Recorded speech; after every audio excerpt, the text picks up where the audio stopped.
오늘 설교의 제목은 무엇으로 거듭나는가? 무엇으로 거듭나는가입니다. 과거의 때를 벗고 도덕적으로 새 사람이 되는 것을 세상은 거듭났다고 말합니다. 이런 의미의 거듭남도 나쁘지는 않는 것입니다. 육신적인 변화를 보고 사람들은 그를 좋게 보기 때문입니다. 과거에 망나니 생활을 하던 청년이 군대 갔다 오니 새 사람이 된 것도 거듭났다고 말합니다.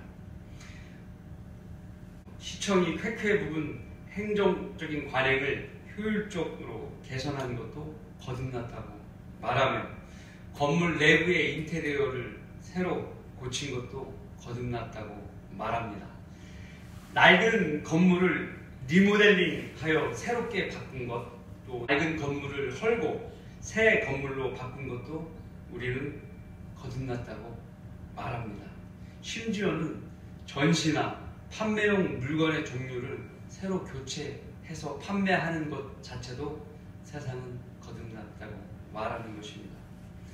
세상의 종교인들의 거듭남은 믿기 전과 믿고 난 후에 차이를 두고 이렇게 말하는데, 그래서 종교적인 사람으로 사람이 변해 있으면 그 모습 자체도 거듭났다고 말하는 것입니다.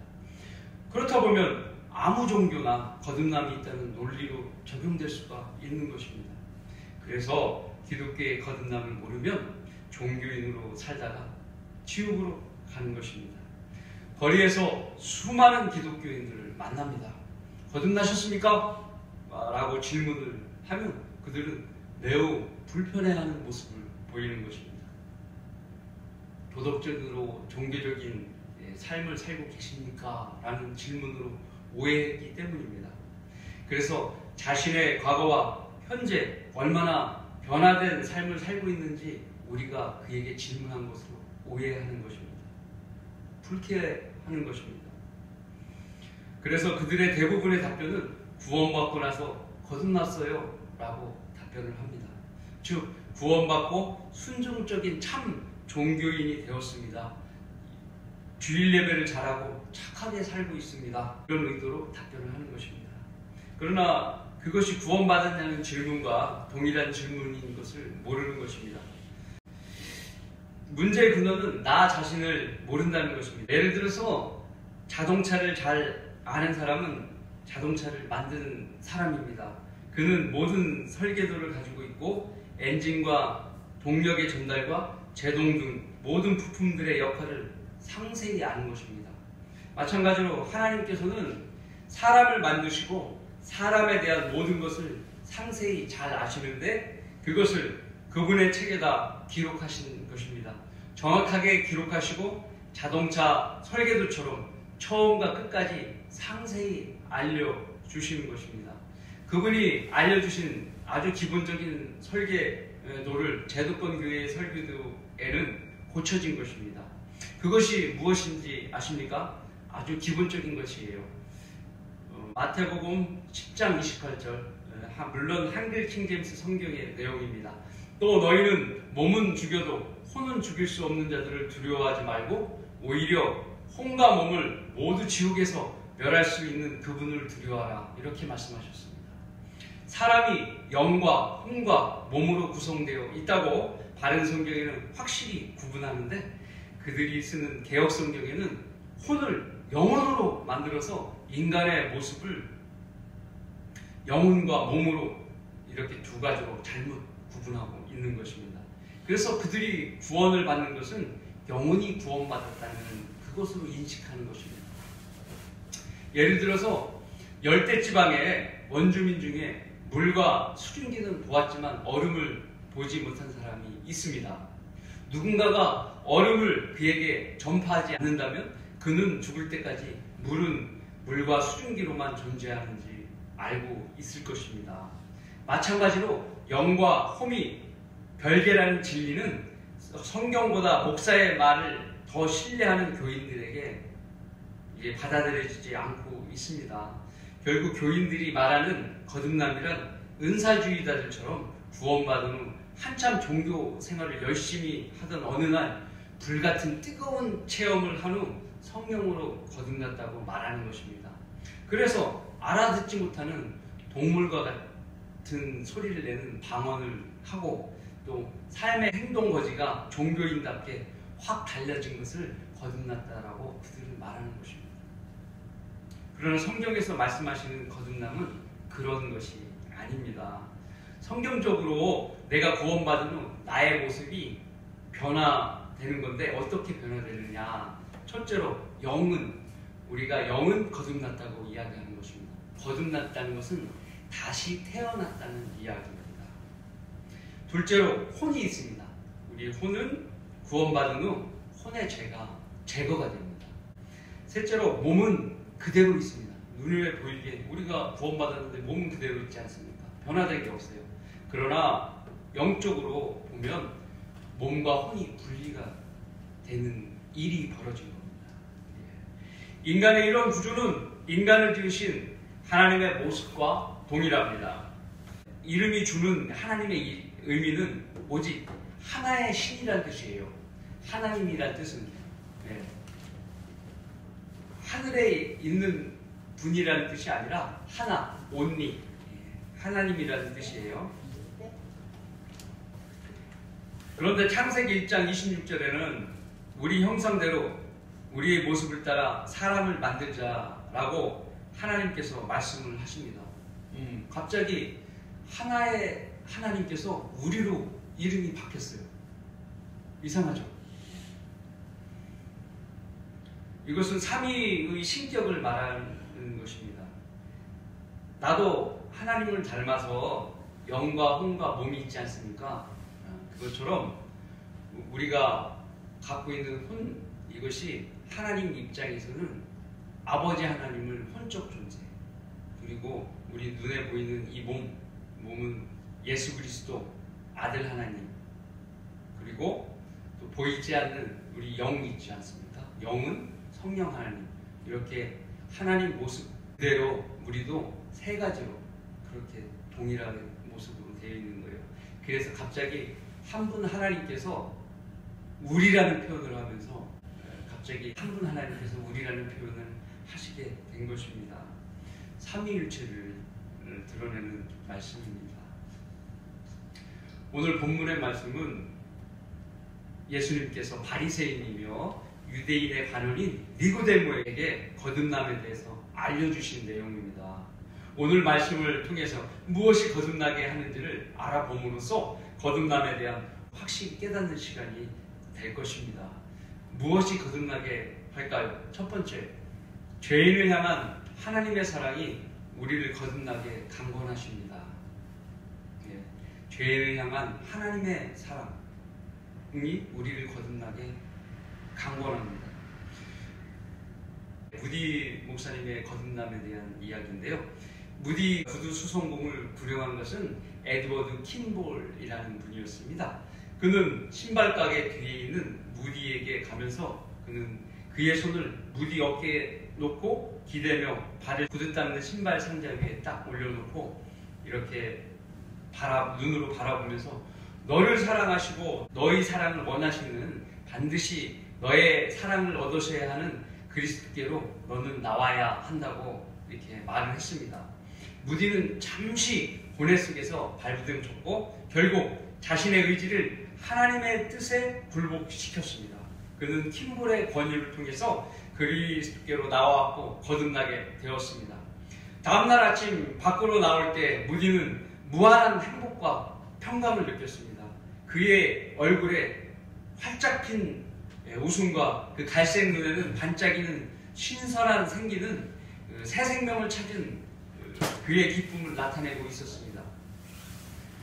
무디가 거듭나면서 잃어본 모습을 보였다는 것입니다. 그가 말하길 태양은 예전보다 훨씬 더 밝게 비쳤고 마치 나에게 웃어주는 것 같았다고 느낌을 표현했습니다. 보스턴 커먼 거리에 무디가 걸고 있을 때 나는 나무 위의 새들이 나를 위해서 노래를 불러주는 것 같이 느꼈다는 겁니다. 모든 새들이 나에게 노래를 불러주고 걷는 발걸음도 가볍다고 그렇게 말을 했습니다. 그가 걷는 동안 모든 창조물이 그를 격려하는 것처럼 보였습니다.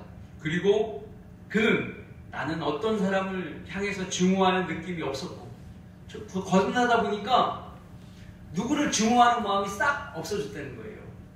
모든 사람을 내 마음에 품을 준비가 되어 있었습니다 라고 회상하며 말했습니다. 저도 아침에 태양이 유난히 밝고 크게 느껴졌고 모든 죄가 제거됐다는 기쁨에 몸이 가뿐하고 상쾌함이 밀려왔어요. 한참 동안 평안했던 기억을 제가 잊을 수가 없습니다.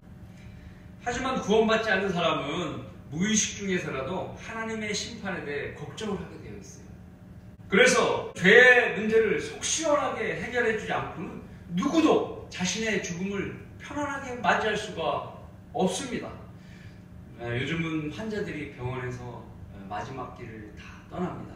죽음의 문턱에 있는 사람들을 많이 보아온 의사들은 공통적으로 구원받지 못한 사람들을 이렇게 표현하고 있습니다.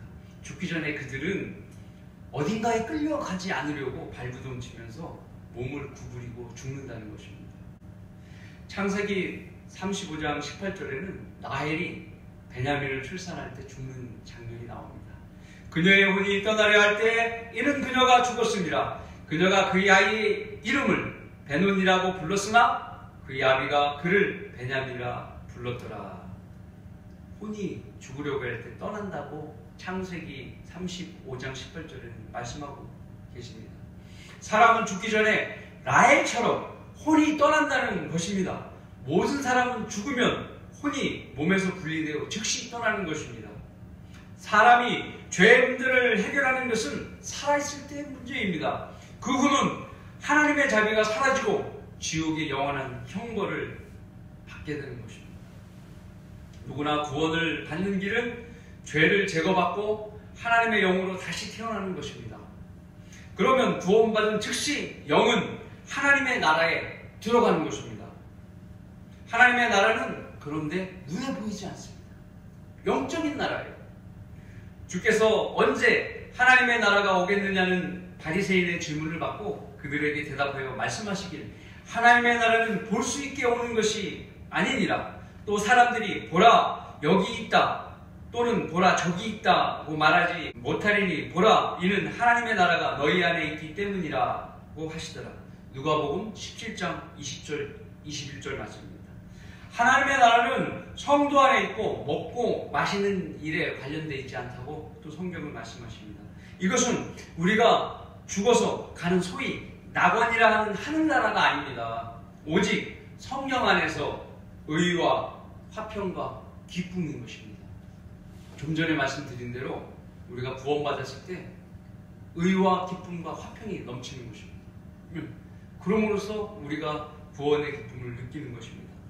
또한 혈과 육의 상속에도 관련이 없는 하나님의 나라, 즉 영적인 나라를 말씀하고 있는 것입니다.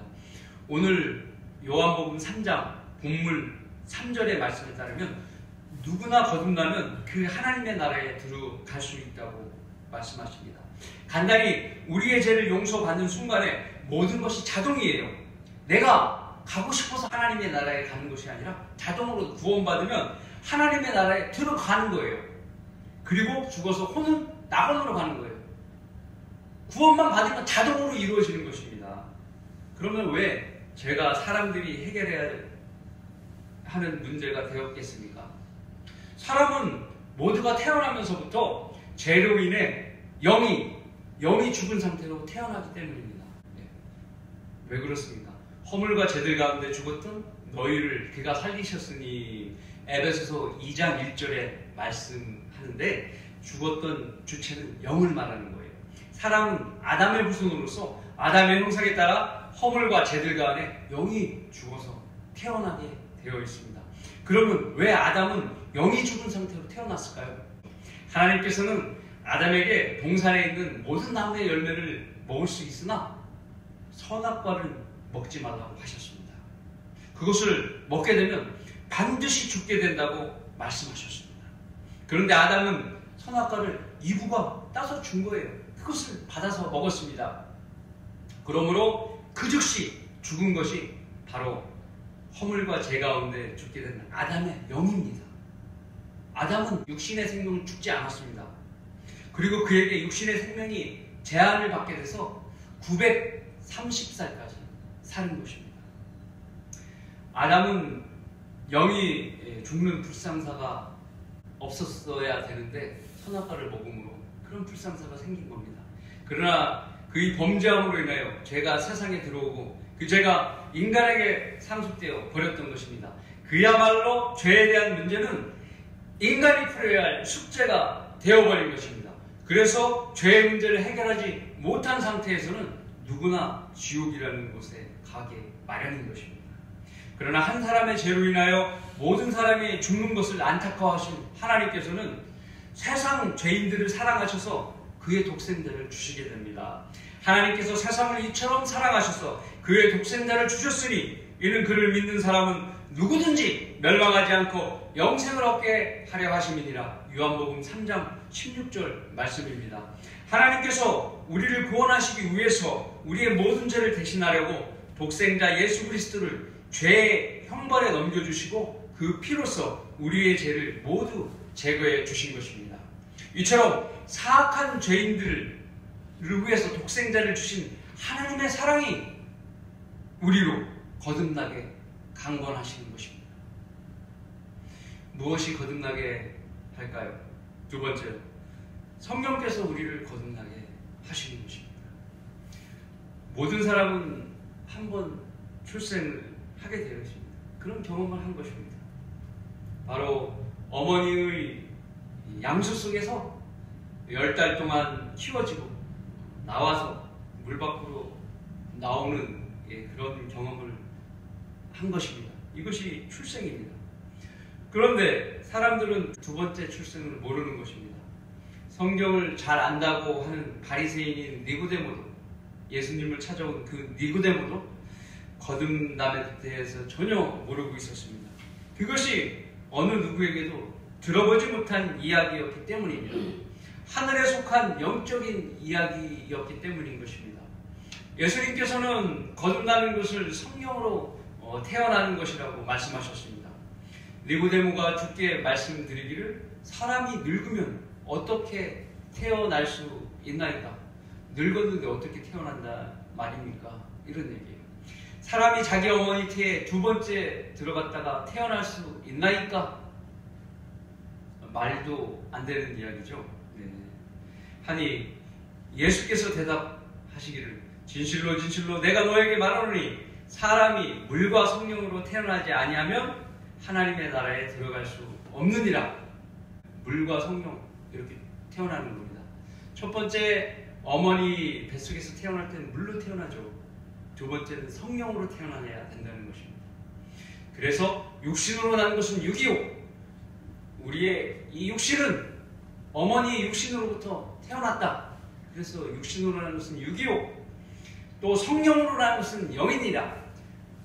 아담이 죽은 그 영, 그것을 우리가 동일한 모습으로 유전적으로 상속받았기 때문에 우리도 영이 죽은 상태로 태어났는데 하나님의 영, 성령께서 우리 안에 영접 기도할 때 들어오셔서 우리 죽은 영을 살려주시는 겁니다.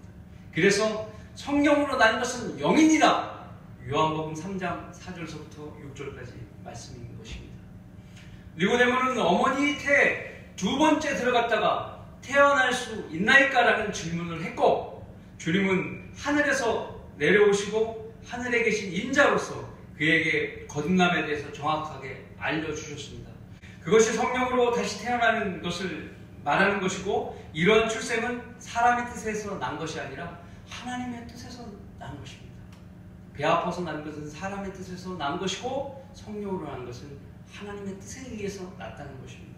주님이 우리 몸에 들어오실 때 우리 몸의 변화를 잘 설명하는 것이 할례입니다.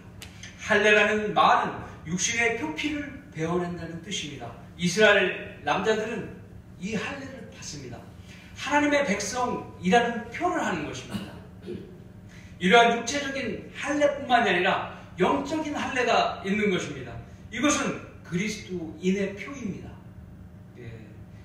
이스라엘 백성은 하나님의 백성이라는 표로 육신의 할례를 하지만 구원받은 우리 그리스도인은 영적인 할례를 한다는 것입니다. 그 할례는 무엇입니까? 사람의 손으로 하는 것이 아니라 성령의 영적인 칼로 구원받을 때 우리의 혼과 몸을 나누는 것을 말합니다. 그것이 보일까요? 우리 혼과 몸이 나눠지는 것이 보일까요? 안 보이는 거예요. 영적인 일이기 때문에. 나누기 이전에 우리 몸의 상태는 죄로 인해 몸과 혼이 달라붙어 있는 상태. 아담이 죄를 짓고 난 다음에 아담 몸에 이루어졌던 그 형태 그대로 있는 것입니다. 그 상태로 죽게 되면 구원 안 받고 죽게 되면 지옥에 가는 거예요. 이런 상태에서 구원받으면 즉시 거듭나게 되는데 어떤 일이 벌어지냐? 성령의 할례로 인하여 성령님께서 우리 안에 내 안에 들어오셔서 저를 구원해 주십시오 할 때 쏙 들어오시면서 몸과 혼을 붙어있던 것을 나누는 거예요. 이렇게. 그래서 우리 눈에 보이지 않지만 미세하게 나눠져 있는 거예요. 성경에서 말씀하신 것입니다. 이것은 바로 아담이 죄를 짓기 전에 몸의 상태인 것이에요. 네. 즉 분리된 상태이기 때문에 어떤 일이 벌어지겠어요? 구원받고 나면 몸이 죄를 지어도 혼에는 영향을 미치지 않는 거예요. 분리되어 있기 때문에. 그래서 한 번 구원받으면 혼은 지옥에 절대로 가지 않는 것입니다.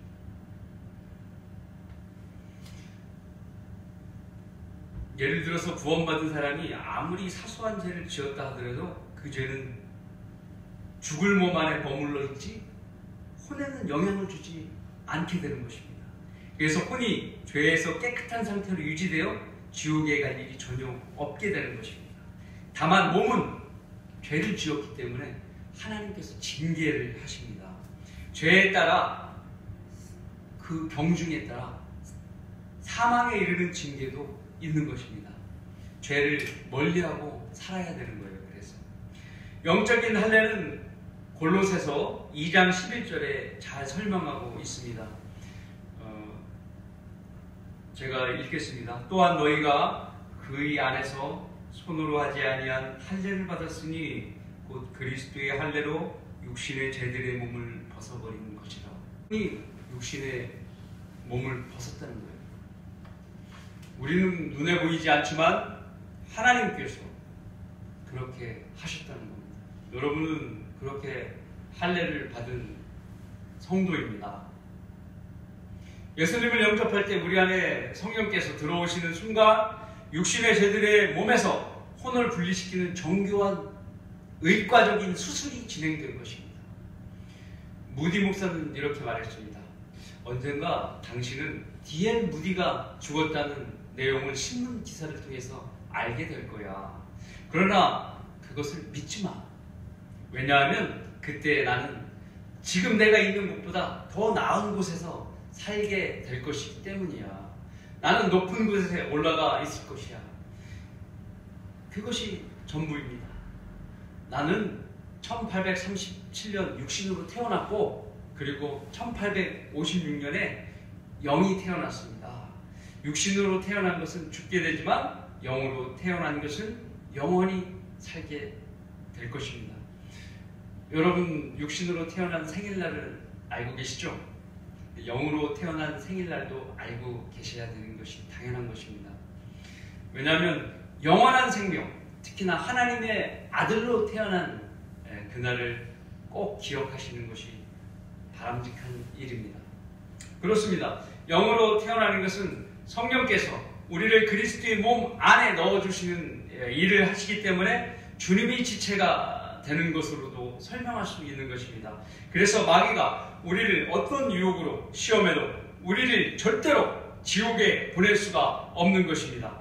우리가 행한 의로운 행위에 의하지 아니하고 그의 자비하심에 따라 중생의 씻음과 성령의 새롭게 하심으로 우리를 구원하셨으니 라고 디도서 3장 5절에 말씀하고 계십니다. 혼이 분리된 상태에서 거룩하게 유지될 수 있는 것입니다. 또한 죽었던 영은 성령님과 함께 침례되어 새롭게 살리심을 받게 되는 것입니다. 예수님께서 성령을 주신다는 약속은 제자들에게 하신 일이 있습니다. 주님께서 떠나가야 할 그 부분에 성령님이 오신다는 거예요. 요한복음 16장 7절에 이렇게 말씀하십니다. 그러나 내가 진리를 너희에게 말하노니 내가 가는 것이 너희에게 유익하니라. 만일 내가 가지 아니하면 위로자가 너희에게 오지 아니하시리라. 그러나 내가 떠나가면 내가 그분을 너희에게 보낼 것이라. 예수님께서 떠나가야 성령님께서 오시는 것입니다. 교회 시대는 예수님이 떠나가시고 바톤 터치를 해서 성령님께서 내려오시는 거예요. 한 분 하나님이시지만 삶 위에 계신 성령님께서 교회 시대를 주관하시는 거예요. 아셨죠? 어디에서? 우리 몸 안에서. 우리 몸 안에서. 여러분 몸 안에 있는 성령님께서. 그래서 사도행전 2장 내용으로 보면 오순절에 성령님께서 주님이 승천하신 후 지상에 강림하게 되셨습니다. 주님은 우리의 위로자가 되셔서 또 우리와 영원히 함께 사시는 것입니다. 진리로 우리를 인도하시며 우리를 변화시키셔서 예수 그리스도를 영화롭게 하는 일을 도우시는 거예요. 내가 찬양하고 내가 주님을 섬길 때 도우시는 거예요. 충만케 하셔서 기도할 때 내 기도를 도우시는 거예요. 네. 또 세상을 향하여 죄에 대하여 의에 대하여 심판에 대해서 세상을 책망하는 일을 하시는 하나님이십니다. 우리가 거리에서 복음을 전할 때 그 일을 성령 하나님께서 주도하시는 겁니다. 그러므로 그러한 일들을 하시는 성령님께서 우리를 거듭나게 하신 것입니다. 무엇이 거듭나게 합니까? 셋째로 영원하신 하나님의 말씀이 우리를 거듭나게 하십니다. 이승우 목사님이 말씀하시던 물개파라고 부르는 교회가 있었습니다. 물개 아시죠? 물개파. 그것이 물침내 중생을 이야기하는 그리스도 교회입니다. 이 중생이란 말은 거듭났다는 한자식 표현입니다. 그러면 물개파는 그리스도 교회의 한국분인가요? 아닙니다. 카톨릭도 물개파입니다. 물로 침례를 받거나 세례를 받으면 구원받았다고 이야기하는 사람들을 물개파라고 얘기합니다. 그래서 유아 세례를 주고 아이들이 구원받았다고 이야기하는 것입니다. 침례교라는 그 이름은 카톨릭이 지어주었어요. 1500년부터 1900년까지 기간 동안 필라델피아의 교회 시대에 성경대로 믿는 그리스도인들이 카톨릭에서 유아 세례를 받았던 사람들을 다시 구령을 해서 영접기도를 시켜서 구원받게 하고 다시 침례를 줬던 거예요.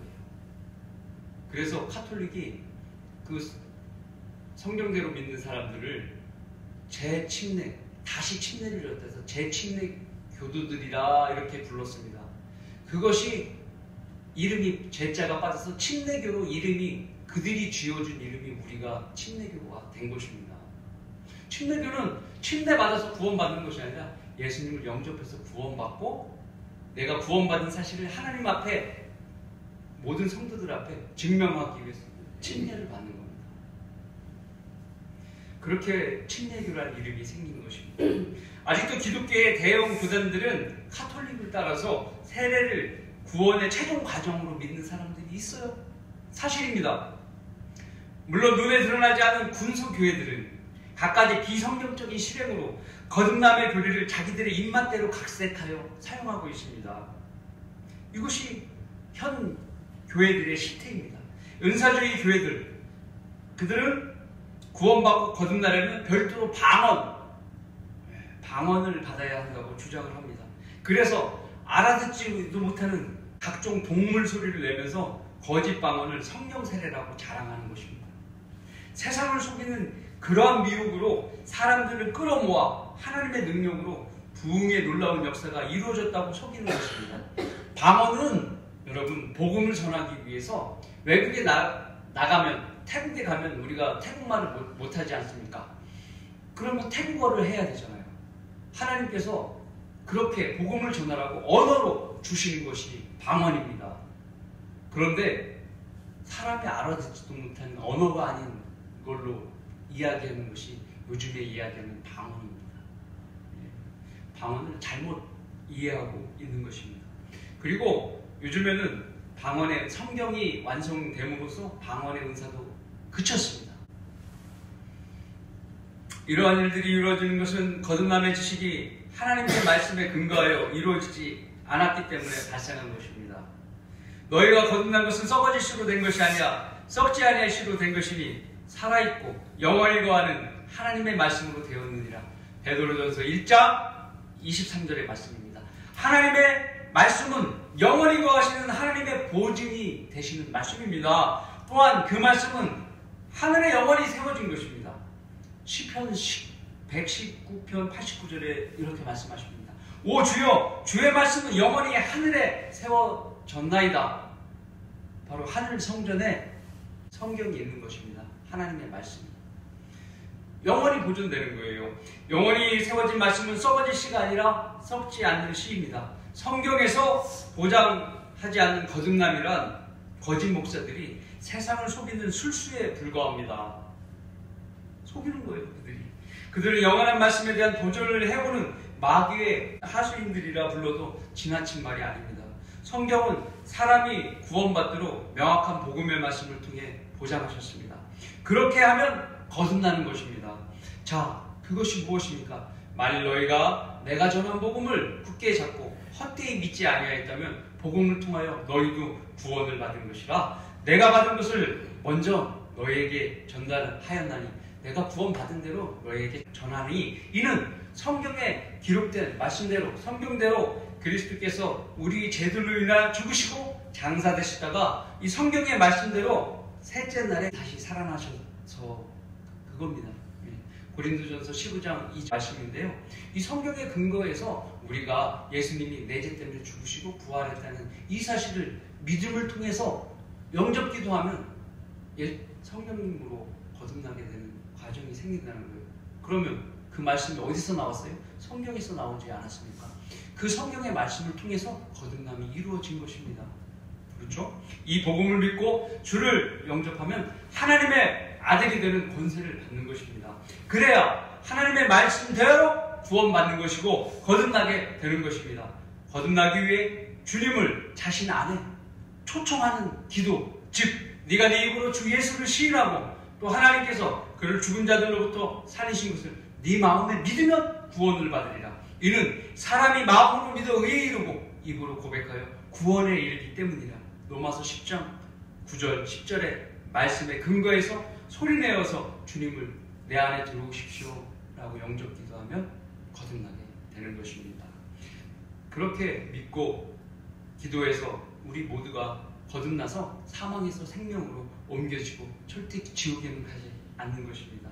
누구도 그 사람이 하나님의 아들이 된 것을 부정할 수 없어요. 마귀는 절대로 사람의 생명의 권한을 빼앗을 수가 없습니다. 그렇게 구원받은 사람의 생명을 빼앗을 수가 없어요. 왜 그렇습니까? 영원하신 하나님의 말씀에 의해서 성경적으로 거듭났기 때문입니다. 히브리서 4장 12절은 하나님의 말씀이 우리의 혼과 몸을 나눈다고 증거하고 계십니다.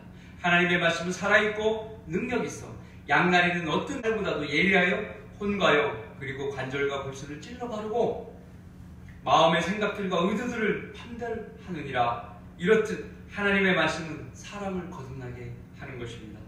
결론을 맺겠습니다.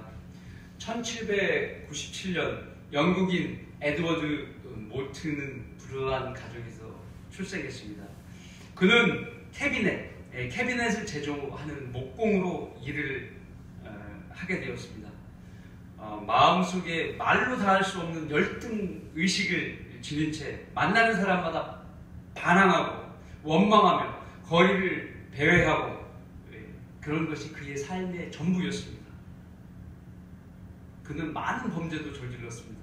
그런데 어느 추운 날 그는 런던 거리를 방황하다가 집회가 열리는 한 교회에서 요한복음 3장 오늘 우리가 전한 그 말씀을 주제로 거듭나야 한다는 설교를 듣고 그날 밤 그는 그리스도 예수를 영접하게 됩니다. 그래서 그는 거듭났습니다. 그는 열심히 일하기 시작했어요. 37세에 그는 마침내 성공적인 사업가가 되었고 55세 그는 자기를 거듭나게 하신 주님을 위해서 교회를 지었습니다. 그리고 목사로서 여생을 그리스도 앞에 바쳤습니다. 어느 날 그는 자기를 거듭나게 도왔던 그 교회 곁을 지나가는데 언덕을 오르면서 자기가 거듭났을 때 주께서 그에게 주셨던 놀라운 인생의 소망을 생각하면서 찬송가 하나를 짓게 됩니다.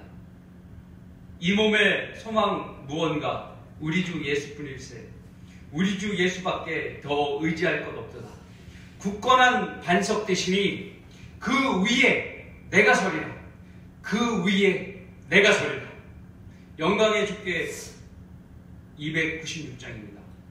여러분도 여러분을 거듭나게 해주신 영원하신 하나님 주 예수 그리스도를 위해 인생을 바칠 아름다운 도전을 해보실 생각이 없으십니까? 이 몸의 소망은 우리 주 예수뿐일세 라고 고백하는 삶을 사는 여러분 모두가 되시길 바라겠습니다.